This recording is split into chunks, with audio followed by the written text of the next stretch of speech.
Excited to be back to work with our team. Good team meeting this morning. Opportunity to objectively, review our performance against ULM. I think there's a lot of things that we saw throughout 4 quarters of play that we're going to have an opportunity to build off of, and plenty to see on tape of things that we need to continue to address and improve upon. Really challenged our football team over the course of the last 24 to 48 hours. A couple wins in a row here. I feel like this team has made weekly improvement, but comfort is our enemy. Just because we found a little bit of success doesn't mean that we are where we need to be. And what an incredible test that we have in front of us this week. A great opponent in Penn State, very talented football team. Very well coached in all 3 phases. Coordinators in all 3 phases, specifically on offense and defense, are going to find a lot of different ways to stress us, along with the talent that they have on the field. Going into a hostile environment, one of which this team specifically in 2025 has not experienced an environment like we'll experience at Penn State. And, an awesome challenge for this football team, and a challenge that our team's looking forward to. So just coming off back-to-back wins, how do you describe the morale and the belief that's in this group as you head into your first road test in well over a month? Yeah, I think I've said this before, but this is a fun team. This is a fun group to coach. Very mature. When it's cliche, but when you challenge a team to take it one day at a time, that's easier said than done. I think this team, specifically from our leadership, has approached it that way, and to be coming off a couple wins here at home, I think what this group understands is that when we get all 11 people on the same page, we communicate well, and we execute. We got a chance to be pretty darn good, and ultimately it comes back to coming back today like we did, evaluate things that we're doing well, things that we need to improve upon, and come back this evening and have a great first practice in preparation for Penn State. But our group is grounded, humble. We need to continue to stay humble and hungry, but it's a group that you can sense the level of confidence starting to build. Brandon? Coach, first drive for ULM, they basically go right downfield, hit the flea flicker to score, and then after that, they basically don't get into the red zone again. What adjustments did you guys make, and what do you think that says about the pride and character of your defense? Yeah, I think it really speaks to our poise and our ability to respond. There were some adjustments made, but nothing major. Just had to settle in, and ultimately not the start that we're looking for as a football team or as a defense, but was proud of the way that our guys took a deep breath and from there on out, really settled into the game. That 4th down stop, I believe, in the second quarter was a critical juncture in the game, and it all started off on a 3rd down of us doing a great job of communicating on defense, getting everyone on the same page, turning it into a 4th down, and to be able to get off the field on that 4th down was a momentum that we needed. The last few games you had great success on the ground. In this last game specifically, you had Komoloff and Reeder with 24 carries. Joe Hyman had 26 snaps, but just a couple carries and a couple receptions. What's his role in the backfield going forward? It has to be elevated and expanded. Ultimately the plan going into the game was, I don't know what Joe exactly finished in terms of touches, but we need to get Joe Hyman more touches, not only out of the backfield but in other scenarios as well. Excited about the development of that entire room, with Robbie Preckle getting a couple carries and Reeder showing some good things, and Komoloff just continues to elevate. But Joe Hyman, one of the first things that Coach Lujan said to me, post game is we need to make sure we're getting the ball in Joe's hands more often. Any update on Karlaftis or the guys who are rehabbing to come in? Yeah, Yanni's going to be a long-term deal, unfortunately, and I'm crushed for Yanni. Yanni's one of those guys that obviously transferred in here from Purdue, but I told him this yesterday when I was talking with him, Yanni was here for 3 weeks, and you thought Yanni had been here for 3 years. I mean, just the way that he integrated in this team, the energy that he brings, the passion for the game of football that he has. He's going to be missed in terms of his impact that he was having on our defense, and as well as his huge impact on special teams. We'll know more after tonight's practice in terms of where some of those other guys are at, but we're optimistic about what we're seeing specifically out of Josh and Damon Walters. It seems like Penn State's going to make a real conscious effort to get the ball in Katron Allen's hands. How would you assess your defense's ability to potentially have success against a guy who's averaging 7 yards a carry? Yeah, I mean that is a talented dude. And at the end of the day, like if we want to win in the Big Ten, we got to find ways to effectively stop the run. And we're going to be facing two of the best backs in the country this weekend. So it's going to be an incredible challenge for our front seven, our defense as a whole. But that guy's a special football player, and we're going to have to tackle well. We're going to have to play with great leverage, and we're going to have to populate the football and make sure that we got multiple guys at the point of attack. Who are you expecting to have step into that Sam spot now that Giannis Karlaftis is out? Yeah, that's something that we'll work through. I'm excited about maybe not some guys that have shown up specifically playing defensive reps this year, but have shown a lot of development over the course of fall camp and this season. Some guys that are really showing up on special teams. The development of Peyton Roth and Nigel Glover. But ultimately what we have to evaluate is how do we get our best 11 on the field, and that's something that conversations have already started, yesterday and into today, and something that we'll have to evaluate as we work our way through the game plan. Coach, one of the biggest successes for UCLA against Penn State was the quarterback run game. Imaliava had over 100 yards on the ground, I think, and then Preston had 49 himself. So what do you guys see from that game that UCLA did that you guys think you could use against that Penn State defense? Yeah, ultimately I thought UCLA did, a great job, especially in situational football, whether it be short yardage, or goal line situations of utilizing quarterback run. Even on their last attempt in a short yardage situation to pick up essentially first down that would have ended the game. They decided to, put the ball in Nico's hands, and ultimately were unsuccessful on that. But that just stresses the defense. It doesn't matter if it's Penn State or others.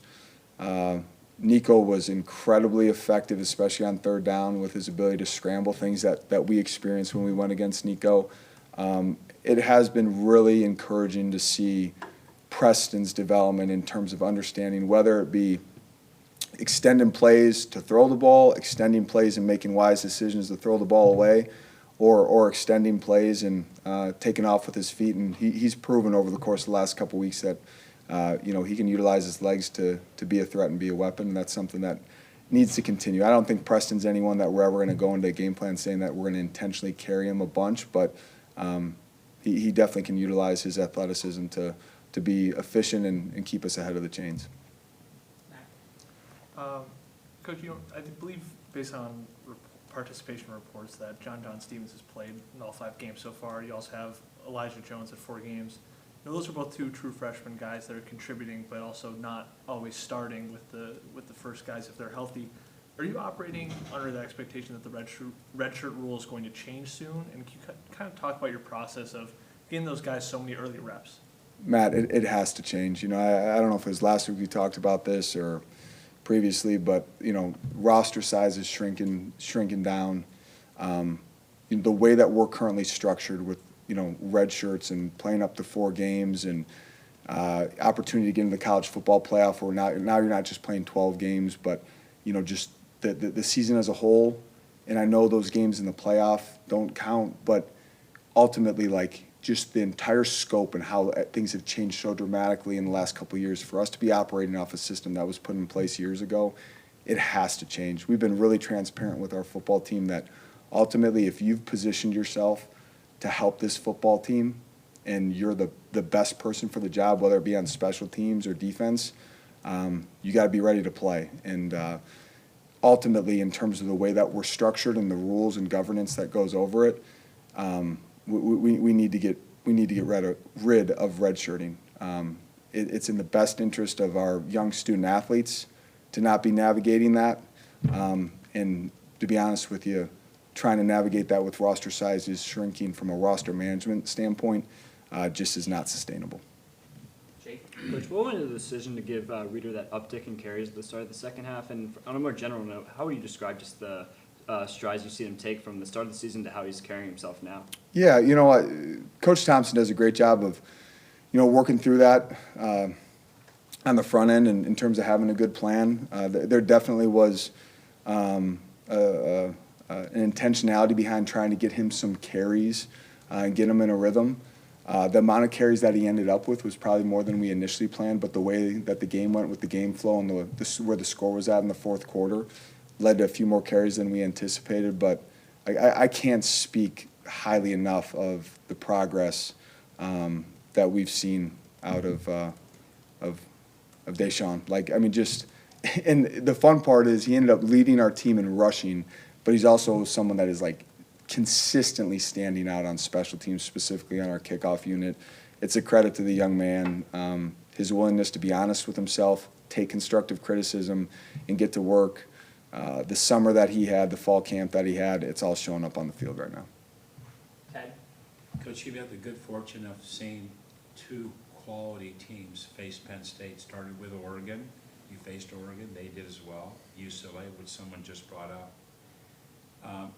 If you look on both sides of the ball, there's some things that, and I know you've probably already watched, the UCLA game. Are there some things that you've seen that have kind of triggered, oh yeah, I remember that, or oh that's good, or obviously everybody likes to copy things that do well, not that things that you don't want to repeat your things that don't do well. So how have you used those two games to your benefit? Yeah, I think ultimately, both games were incredible opportunities for us to really evaluate where we stack up in the Big Ten. I know when we played UCLA, their record was 0-3. Never once did we mention as, a staff, this is an 0-3 football team. We saw UCLA for who they were, a very talented football team that was extremely dangerous, especially with their level of quarterback play and his ability, when he's playing at his best. Ultimately, I think the thing that stands out in our evaluation and then continuing to move forward is it comes back to we have to continue to take a great deal of pride in consistently running the football, staying ahead of the chains. We have to do a great job of stopping the run. We need to win the turnover battle. It's 2 weeks in a row now that we haven't won the turnover battle, but we've done a good job of valuing and protecting the football. That needs to continue. Defensively, we got to find some ways to create those momentum plays. And, again, those first three games specifically, Ted, were a great opportunity for us going into a bye week to really evaluate who we are. And we've identified who we are, and we've made that very clear. The test on us as a staff is to make sure that we continue to overemphasize that. We know who we are, but we have to stay true to ourselves. And when you're going on the road against a great opponent that's very talented in a hostile environment, now more than ever, we have to make sure that those things show up this Saturday. Coach, there were 14 combined targets for Drew Wagner and Hayden Elegon. Obviously, we've talked about how important a guy like Griffin Wilde is to this offense, but how important was it for you guys as a staff to see those second and third options really start to break out against ULM? Yeah, it was awesome, and something that I want to mention. As productive as Griffin has been, he just continues to remind all of us why we're so happy to have him here. Early on in the game against ULM, he's not getting a whole lot of targets, not getting a ton of action. ULM in passing situations was doing everything in their power to really take him away. And he's coming to the sidelines sometimes where a wide receiver could be getting frustrated with that. I mean, he's talking about what he can do to position himself to provide opportunities or create opportunities for other guys in that room. That guy understands he's got a lot of talent around him. To see Hayden have a game like he did, to see Drew's continued progress, to see Rick Amarazi make an awesome catch on third down, that is a room that just needs to continue to grow and develop. But we're really starting to see the fruits of all their hard work show up on game day. Charlie? Coach, what do you think having a 4-game homestand did for the team in terms of its confidence before it now heads on the road? Yeah, you know, I don't know what it did for us. What I can tell you is, you know, we made a huge emphasis of, you know, making our opportunities at home this year a home field advantage, taking a great deal of pride in winning at home. That's something that we weren't able to execute on in 2024. But now as we're transitioning back on the road, like I've mentioned, like this is a great opportunity for us to, you know, really see how much we've grown since week 1. Like, how are we going to handle ourselves on the road in the Big Ten in a hostile environment against a great opponent? But what these last few weeks have provided for us is when we have a great week of preparation and make daily improvement, when we do a great job of communicating and getting all 11 on the same page and we execute, you know, this is a darn good football team, and we should have a lot of confidence from what we've seen these last couple weeks. Towards the end of the game, looks like Hayden might have gotten dinged up a little bit. Is there any injury concern for him this week or going forward? Hayden's fine. A little bit of cramping going on. He was back up and ready to go. Anna? You mentioned the hostile environment. Some of the young guys on your team maybe haven't had to deal with that yet. How do you prepare them? Yeah, I mean, it's what everyone else in the country is doing. It's pumping in crowd noise. You know, it's us as coaches, we love to create these environments around practice that are so structured and routine-based, but sometimes it's good to, like, throw some chaos at the guys and just see how they respond. You know, this week and all weeks, we've totally changed our practice structure going back to last January. There are more surprises in practice, and that's something that we have to just continue to emulate within practice of crowd noise, a little bit of chaos, making sure that our guys are keeping their knees bent and just willing to take a deep breath, adjust, and on to the next play. What I will say about last Saturday that was encouraging is, you know, there was a few moments throughout the game, whether it be from a penalty or lack of execution, where we got ourselves out of rhythm as a team. And we've challenged our group. Like that you don't want those things to happen, but they do. But what our guys showed on Saturday is we do have the ability to respond. I think there was a false start at one point that took us from 2nd and 5 to 2nd and 10.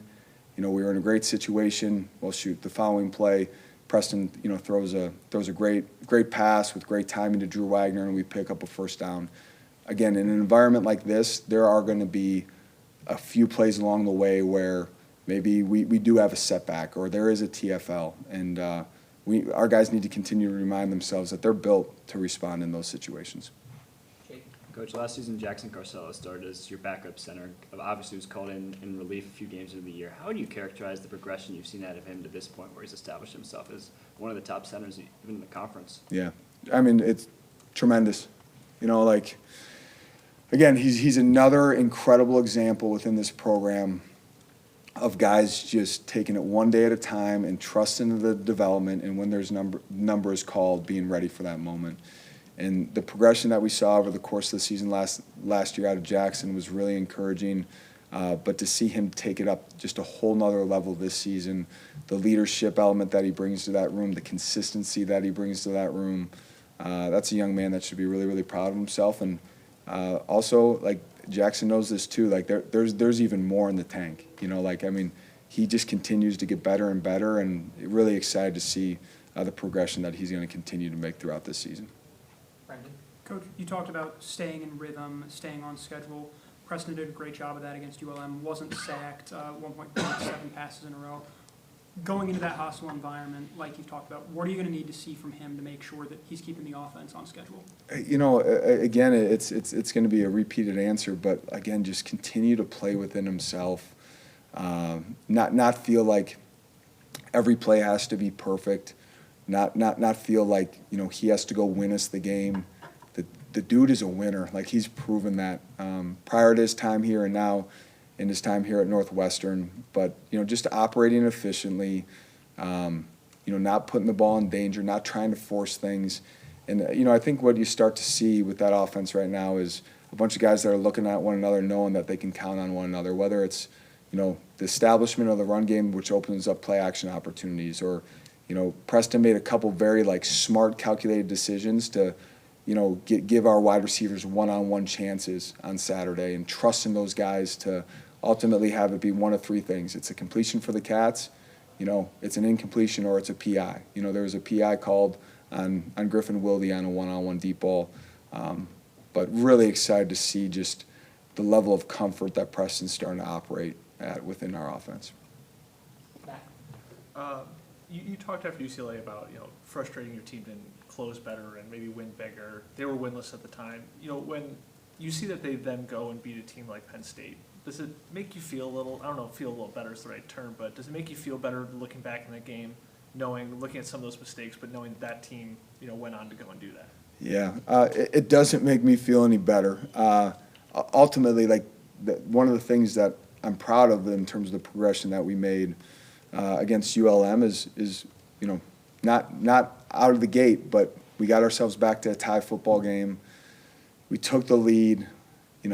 We had them on the ropes a little bit coming out of halftime, starting with the ball, and we found a way to put a team away. And that's something when we get those opportunities, because they don't always come in the Big Ten, but when they come, you got to execute on those opportunities. I think the other thing that it just shows, and I had this conversation with some of our guys on our staff post-game, the Big Ten is a totally different animal right now than it's been in the past. And not that it wasn't a great conference before, but, this is so much more like the NFL than it's ever been. And what I mean by that is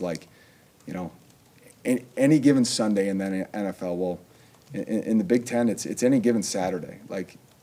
Week in and week out, you're going to be facing a team that's really talented, that's really well coached, that's really well prepared, and you better bring your best. And I think that is, very evident as you watch the landscape of college football right now. One of the things that I think Preston really showed against ULM was there were 4 plays of 3rd and 10 plus. He had 4 completions, 3 were for conversions. The other one was 13 yards on a 3rd and 14. After some of his early struggles, how comforting is it to see your quarterback start to execute in those high leverage positions on 3rd and long? Yeah, it's number one, we got to do a better job of staying out of those situations. But the thing that is exciting is those are the things that we see out of Preston and have seen out of Preston for a long time in practice. And where do you really judge a quarterback? You judge him in the way that he operates, in 3rd down situations, in the way that he operates in 2-minute. And what we've seen out of him in practice is those are 2 scenarios that he operates at a very high level. And to see him operate at that level this past Saturday is really exciting, but it also is no surprise because we've seen it out of him in practice consistently. Last one, Jake. Coach, Hayden and Drew were in a room with a ton of vets last year, including AJ and Bryce, and now they're in a receiver room with someone like Griffin Wilde.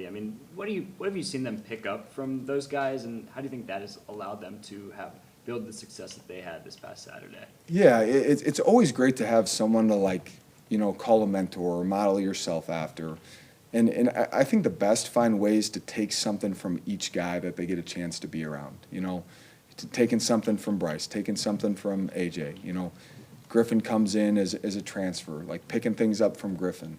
But when you got a group of guys that look out for one another, push one another, compete in a room, they got a great coach like Coach Binns, the best are going to find ways to take little pieces for the way that they operate and model it after. And, Drew and Hayden, since day one of being on campus, have shown a lot of promise. Both very different skill sets, right? But guys that have really started to come into their own.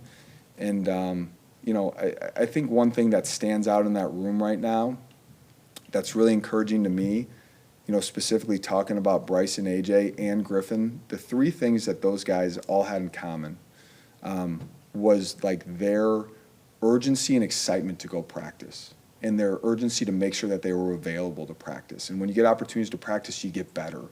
And there was a standard that was set in that room. And in the wide receiver room, that's not always easy. The taxing load that goes on those guys' legs in terms of the amount that they run. But, that is a group that is just excited to go get better in practice. And it's a credit to the guys that have come before them and the guys that are still currently in that room that's the standard that's been set.